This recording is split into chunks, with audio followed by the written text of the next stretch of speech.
All right, it's time. You know what? I haven't done a predictions in a minute, so I thought I'd throw one up there just kind of for fun, just because right before Wrestlepalooza, there isn't really much to talk about that's positive about the wrestling, except I guess what the finishes and stuff could be for what's going to happen moving forward. I was going to look first at, I guess, what's going to be opening the show, which is John Cena and Lesnar. I do believe Cena has to win. I don't think they should do a thing. They had a thing last night on SmackDown where they kind of teased Brock Lesnar talking to Paul Heyman, and that kind of gives us a little bit of a teaser for maybe what the finish to the match tonight is going to be at Wrestlepalooza, with maybe Heyman and the Vision getting involved with Cena's match and having Brock win and go over on that. I genuinely think in these last 5 dates, Cena should just be kind of doing whatever he wants, not necessarily tied into that main storyline again. And then also, I think you can still have Paul Heyman and them maybe come out, but Cena overcomes the odds, and then you have maybe Lesnar coming out later to involve himself in the WWE title match, which I'll kind of get to maybe later in my predictions. So I kind of have actually John Cena probably winning, despite Lesnar getting help from Division and Paul Heyman, because this is Super Cena. I just don't think he should really lose, you know, for Lesnar, because Lesnar is not someone who needs it. Like, even in the like match package they had for SmackDown, like, dude had the streak, dude did all this, he already had that surprise destruction against Cena before. There's no real point to it happening now, especially when they're both basically on the way out, right? Despite, I know Brock looks like a beast, but it's been played out, you know what I mean?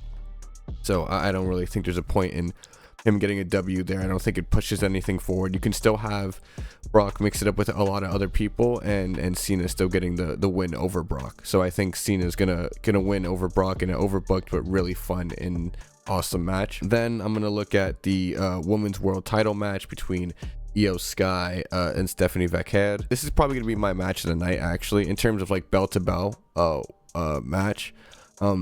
These two are great wrestlers, you know, and I think Io especially has been on a run right now, especially in a lot of these big championship matches. All these matches have been amazing with Rhea, with Naomi, with Bianca, you know, throughout Mania season and all the PLEs, you know, and Evolution, right, especially. So, you know, I'm just really excited to see what Stephanie and Io want to do here, because I think it's a huge opportunity for Stephanie to show out finally in a long, big opportunity way on the main roster. And I don't think, even in a loss, which I do think is going to happen, I think Io will win. And I think, actually, never mind. I don't think Io will win.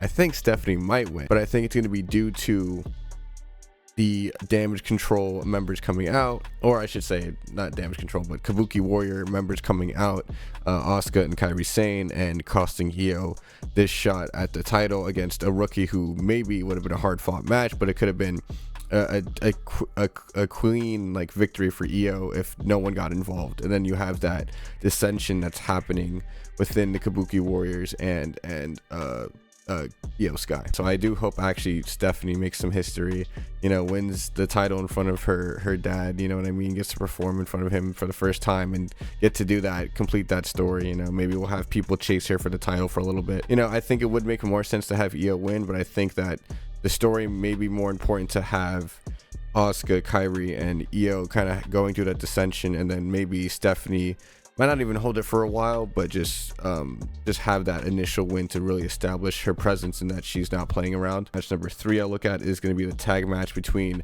the legendary tag team, the longest reigning tag team of all time, tag team champions, the Usos versus Division.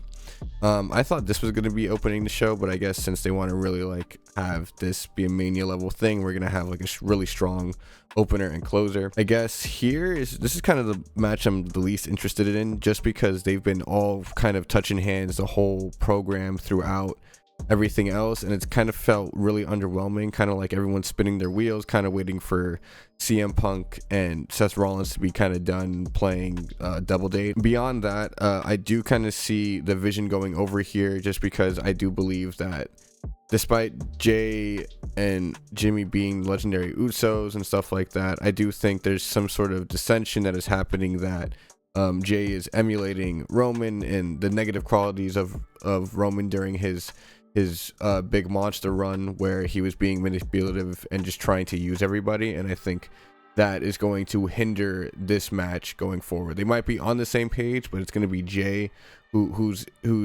too selfish and wanting to actually put the vision away. And I think that that's the story that they're trying to tell, and I do hope that that's what is happening moving forward. I think the cohesiveness of the vision will overcome the camaraderie and familiarity of the Usos, because Jay is taking it too seriously and selfish, similarly to a bloodline Roman Reigns. Second tag match, I guess the big marquee match for everybody, really the true main event, I think, of Wrestlepalooza, and what's kind of been dominating the headlines right now because of a certain someone's return. We have AJ Lee and AJ Lee's husband CM Punk against Becky Lynch and her husband, the World Heavyweight Champion Seth Rollins.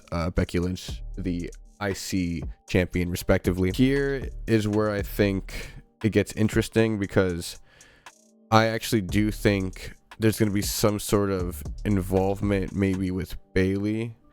They might just book this match straight, it's probably what's going to happen, but I would like some sort of Bayley involvement with Becky indirectly causing AJ Lee and CM Punk to get the win. The match kind of goes the way of, CM Punk is kind of carrying AJ Lee a little bit. She has a lot of momentum going into it, right? And has maybe a flurry on Becky Lynch, but Becky Lynch, being the wiser, being one of the best of all time and consistently doing it while AJ Lee was out, is the story of the match, which you kind of do feel like, the momentum's against them. But then maybe interfering Bayley, who seems to be a wild card right now and has been unstable, or has been not stable because of this IC title kind of feud, kind of get back at Becky Lynch and then have her hand in the fold.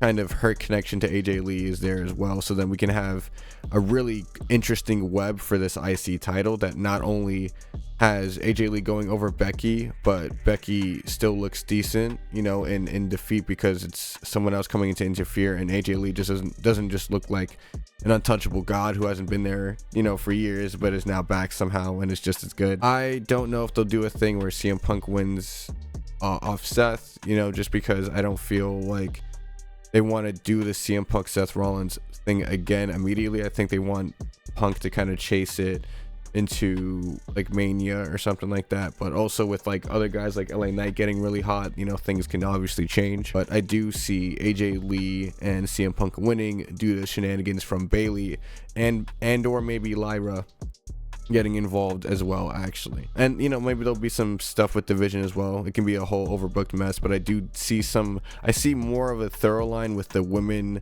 directly with this, because I do think they want to get to AJ Lee and Becky for the IC title, but I do think they don't want to do that immediately. They want to get there, build up to that. So I see them AJ Lee pinning Becky Lynch here at Wrestlepalooza due to Bayley interference. And then lastly, we have the WWE Undisputed title match, which was kind of announced last minute, and the build has been kind of mid up until this contract signing that just kind of happened last night on SmackDown.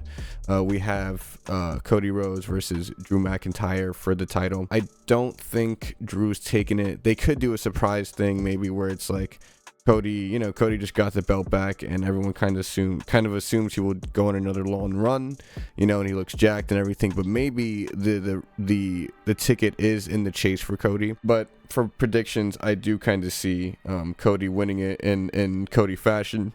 I do think it's going to take a billion crossroads. It's going to be a super fun match, I think. I think both Drew and Cody can go, and they're both awesome. I don't think it will be the end of it either, too. I can see Drew kind of losing it, similar to like a Kevin Owens, and wanting more than just a one-on-one match, maybe wanting to add a gimmick to their next rebound match as he crashes out on Cody after Cody is able to get the win off of Drew. So there's also the possibility post-match, I think, with Cody, that I think Brock Lesnar will come out with Paul Heyman, or Paul Heyman will come out to talk to Cody, and then there'll be the Brock Lesnar, I guess, coming out probably behind him or something to to throw him off or something. I guess maybe challenge moving forward. I could see that happening. I do think there's going to be a crazy ending to the championship match, but I do see Cody taking it. Those are going to be my predictions for Wrestlepalooza. It should be a really fun show. They want it to be a really big, I guess almost big 4-level style show. It seems like